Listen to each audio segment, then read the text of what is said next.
Hello Year 7 and Year 8 and welcome to week 2 on the particles topic. This is your first lesson of 2.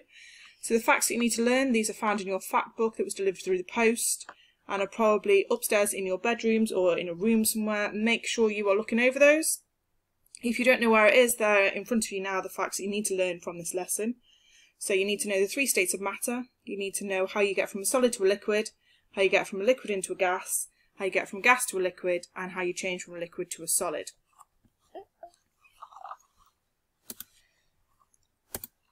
So, like we always start with, there are 4 questions that you need to answer. The first one, what does the cell membrane do? Give an example of diffusion in plants, give an example of a unicellular organism, and name the 3 states of matter.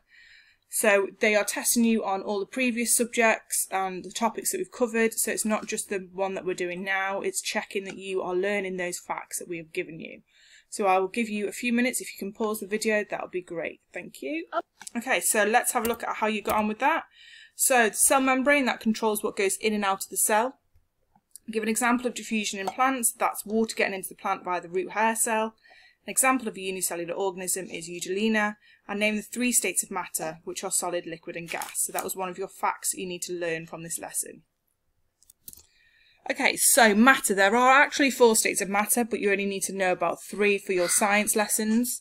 The 3 states of matter that you need to know are solid, liquid and gas. The 4th one is in fact plasma, but it's not something that you need to know facts about, it's just solid, liquid and gas. So you've got 2 minutes to look around you and then write down as many solids, liquids and gases that you can think of or that you can see directly in front of you. So if you can pause the video for a few minutes and have a go, that would be great. Thank you. Okay, so hopefully you've managed to find a few different examples of solids, liquids and gases. So for example, a desk in front of you, a table, the laptop would be a solid. Liquid, if you've got any water or juice near you. Gases, there's gases around you. Hopefully you've thought of those examples. Okay, so let's have a look then at the next one. So water can be solid, liquid or gas, and it will depend on how much energy you've got into which state that it will go. So if you start off with something solid such as ice, then if it starts to gain energy, then it will start to move into water. It's using that energy that it's gained, so it's starting to, particles are starting to move away and steam is now starting to be formed, and as you go the other way it's going to start gaining the energy as well. So if it's losing energy, it's going from a gas into a liquid into a solid. Sorry if that was a little bit of a confusion. Ice into water.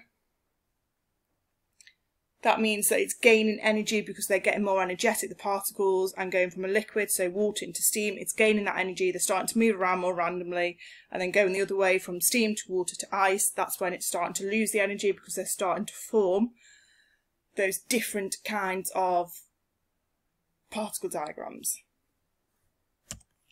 So as you can see here, the important ones that we need to start looking at, going from a solid into a liquid is melting, liquid into a gas is evaporating, and going the other way, gas into liquid is condensing, and liquid into a solid is freezing. So as you can see with the particle diagrams, a solid is in fixed shape.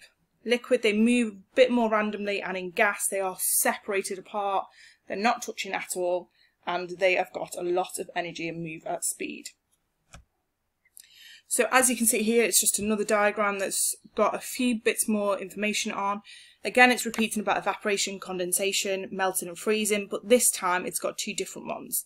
So it's got solid going into a gas, which is sublimation, and then it's got a gas going into a solid, which is desublimation or deposition. So they're the different kinds of states of matter and how you change into those different states of matter, and it will depend on the energy. So as you're going from a solid through to a gas, it's gaining that energy because they're moving around, they're gaining it, they're colliding together. Whereas if you're going the other way, from a gas to a solid, they're losing that energy and they're starting to form that compact shape of the particle diagram for a solid.